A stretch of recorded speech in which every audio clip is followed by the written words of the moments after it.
মানে তাকে যদি জিজ্ঞেস করা হয়, ভাই কেমন আছো, ভালো নাই ভালো নাই, সে সবসময় চালাচ্ছে।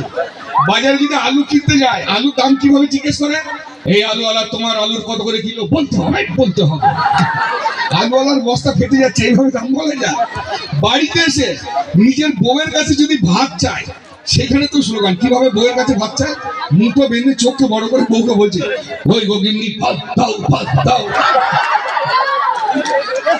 এবারে ভাবুন, যে ছেলেটা তার বউয়ের কাছে এরকম ভাবে ভাত চাইছে, তাহলে অন্যান্য জিনিসগুলো কিভাবে চায়, মানে জলমুড়ি তরকারি।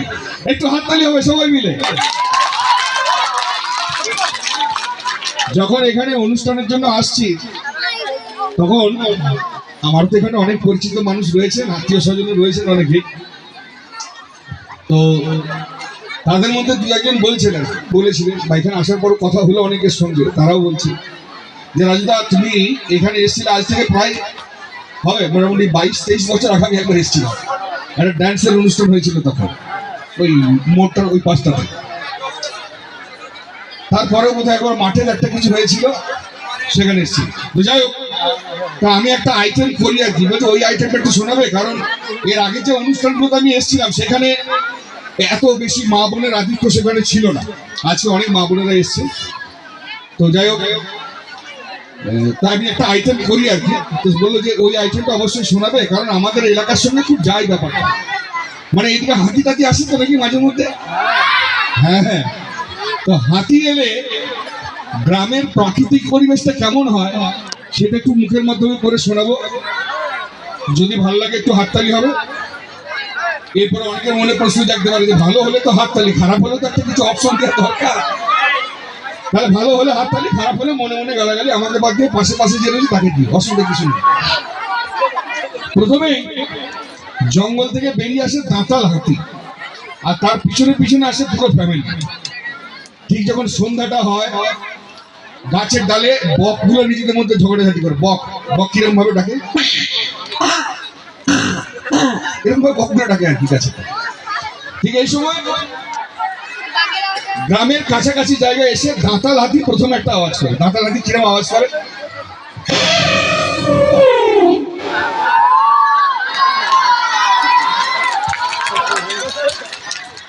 আরে আওয়াজ শুনে গ্রামের যে কুকুরগুলো আছে তারা কে কিরকম ডাকে। একটা গ্রামে এখানে অরিজিনাল 2-3টে মাল আছে মনে হচ্ছে না, ভালো হচ্ছে, থ্যাংক ইউ। বাট এখন আমাকে করতে হবে। তো একটা গ্রামে তার সবাই গরিব হয় না, কিছু কিছু বড় লোক বাড়ি থাকে, আর সেই বড় লোক বাড়িতে দেখবেন সাদা তুলোর মতো একটা মাল থাকে, যেটাকে বিলিতি কুকুর বলা হয়। মোটা বাংলায় আমরা বিলিতি কুকুর বলি, স্পিচ কুকুর, নানান রকম অনেক রকম নাম রয়েছে, বড় বড় গাল ভর্তি সব নাম, অত উচ্চারণ করার দরকার নেই। তো বড় লোক বাড়ির কুকুরটা আদরের কুকুর, তো ছাদ থেকে দেখতে পেয়েছে হ্যাঁ গ্রামে তো মেশিন ঢুকে গেছে, তখন ও ডাকছে। এবং যেহেতু আদরের কুকুর, ডাকটাও আদরে আদরে কিরকম ভাবে ডাকছে,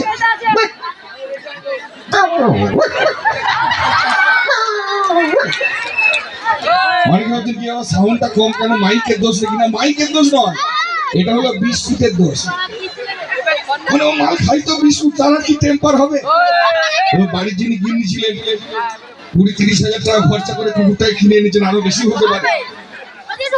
বিরাট ভালোবাসেন, ভালো ভালো খাবার খাওয়ার, তার খুব প্রেস্টিজে লেগে গেছে যে রাস্তার কুকুরগুলো এত জোরে ডাকছে, আর আমার স্বাদের ভালোবাসা কুকুর এত আস্তে ডাকছে। ভাবলো কুকুরটা খিদে পেয়েছে, তার কুকুরটার কাছে লেগে গায়ে হাতে একটু পালিশ করে, অলিতে গলিতে একটু মালিশ করে বিস্কুট খাওয়াচ্ছে, যদি টেম্পারটা পারে। তো বড় বাড়ি গিন্নি কুকুরটা কিরকম ভাবে আদর করছেন, আর কুকুরটা আদরটা কিরকম ভাবে নিচ্ছে দেখুন। আমি শোনা ডার্লিং এর দিকে আমি এরকম দুষ্টুমি করে না, আমি শোনা ডার্লিং এরকম করে না,